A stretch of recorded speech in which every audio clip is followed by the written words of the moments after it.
The Moscow Olympics are taking place. The Audi Quattro has been released. And Ronald Reagan has just secured his first term as President of the United States. It can only be 1980. Now, if you're interested in gaming in 1980, you'd probably be using something like this and playing a game like Pac-Man, one of the most successful games of all time. But you almost certainly would not be playing games at home. But there were some key devices that paved the way for this to be possible. And the one that I'm going to be paying tribute to now is the Sinclair Zx80, the brainchild of British entrepreneur Sir Clive Sinclair. The Zx80 was a very small and light device. However, it only had 1K, that's 1 kilobyte or 1024 bytes of memory in which to store its programs. Now, I didn't actually own a ZX80 at the time, and I was given one from the school computer club to borrow over a weekend. And of course, most of the people that saw it when I took it home had never seen anything like it. Certainly computers were thought of as being large and unwieldy and something that you found in offices that just did mathematics and nothing else. They might have done your payroll. This was something completely different, and having a computer in the home was really a pretty revolutionary idea at that time. One of the standout features, of course, was the keyboard. When I say a standout feature, it was because it didn't stand out at all because there were no physical keys. It was just a membrane, and you poked at this membrane in the place where the key had been put on the outer skin. Now, this keyboard, however, was significant for another reason, that because it was hard to actually type like a proper typist, you'll see that there are keywords above some of the keys in white. And that was because if, for example, you wanted to have a line that printed something to the screen, you'd need to type a line number using the number keys at the top, and then you'd press the O key, and that would put the whole of the word print on the line for you. You can also see its British heritage down in the bottom right corner, the space key, the shifted character on that being a pound sign, because this was something that was developed in the UK. The return key, as we would call it today, of course, called a slightly more civilised new line. I have to say, I very much prefer that. Round the back of the ZX80, we had some connectivity.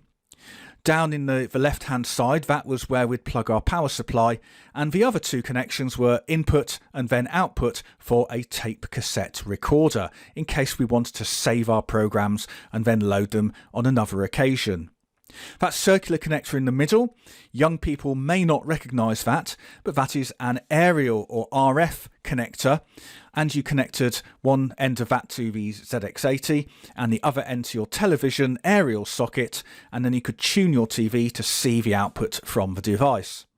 And most excitingly, you can see you've got that expansion port, and that is directly into the motherboard, and there became a little bit of a subculture of companies developing expansion devices that you could slot into that.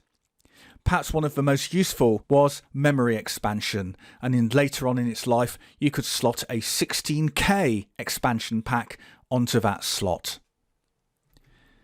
This was very much advertised as a home computer, but maybe not as we think of them today. These two adverts, I suspect, are from computing or technology magazines and hobbyist electronics magazines. You can see you could actually buy it as a kit for $79.95 or $99.95 if you wanted it pre-made.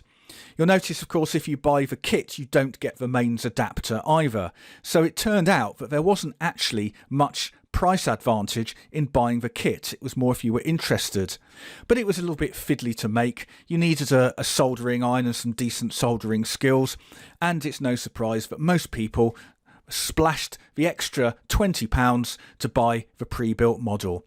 In case you're wondering, that's about £435 adjusted for inflation in today's money. The adverts really went to town trying to entice the enthusiasts in. There's quite a lot of technical detail in these adverts, you might notice. And one of the things that they highlight there that was particularly good was this idea of syntax checking a line at a time. This, of course, is years before Microsoft came up with the idea of IntelliSense. The idea on the Sinclair Zx80 was that as you typed each line, the syntax of that line was being checked and it wouldn't let you continue. It would highlight errors as you went through. You also got a nice little booklet that wasn't just the operating manual, but told you how to code in BASIC. And coding, of course, is what most people did with them. You didn't have a lot of room to code. I've already said it had 1K of memory.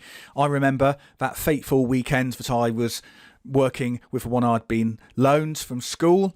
I managed to fill the memory up. I decided to make a very simple quiz, some multiple choice quiz style game, and I was probably about 2/3 of the way through it when I got an out of memory error. So I had to scale it back, I think, to maybe only 2 questions, maybe 3 questions at the most.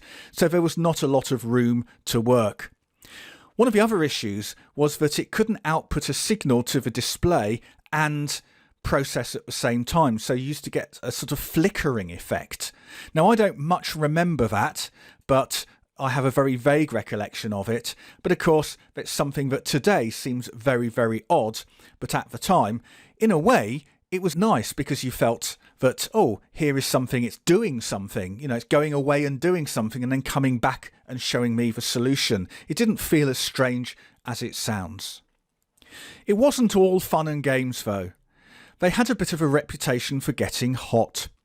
And that's one of my abiding memories of the one that I was lent. It got very hot very quickly, and I remember at one point worrying that it was actually going to either catch fire or certainly commit computer suicide by getting so hot, and that I'd have to go back to school on Monday morning and my poor old parents would end up having to pay the money to reimburse the teacher for a new Sinclair Zx80. Luckily, of course, that didn't happen, but it was a fate that befell a few of them. It makes them nowadays, of course, even rarer. But this is a gaming channel, and you're probably wondering about the games for the ZX80. Well, if you find pictures like this online, you might be forgiven for thinking that there were some fun games that you could play. But look a bit closer. This is something that comes from the 21st century. That cassette, the dates on it, give away what's going on here. And the reality was that this sort of stuff was not around in 1980. You couldn't go into shops and buy games for them.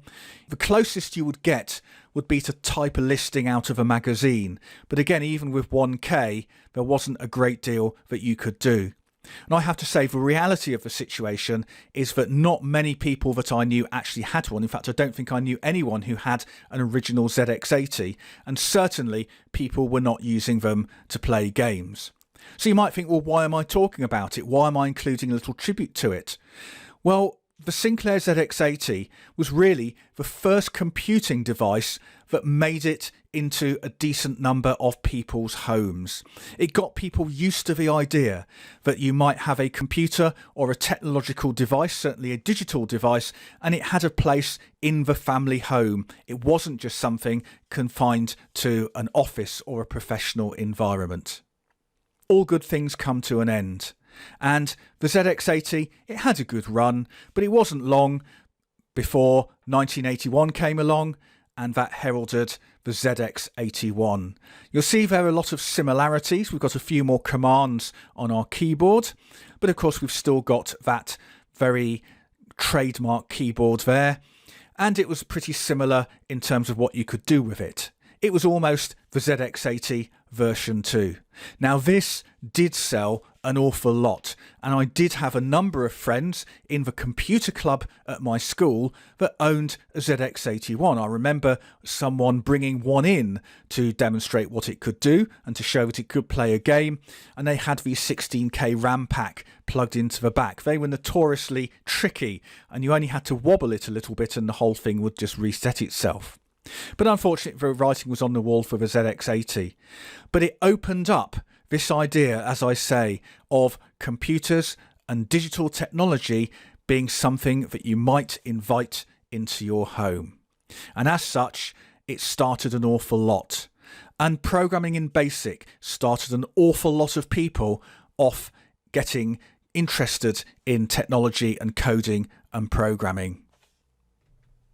I hope you enjoyed that little look at the ZX80. If you did, please make sure you click subscribe and you'll see more things from my channel about gaming from the last 45 years. Bye for now.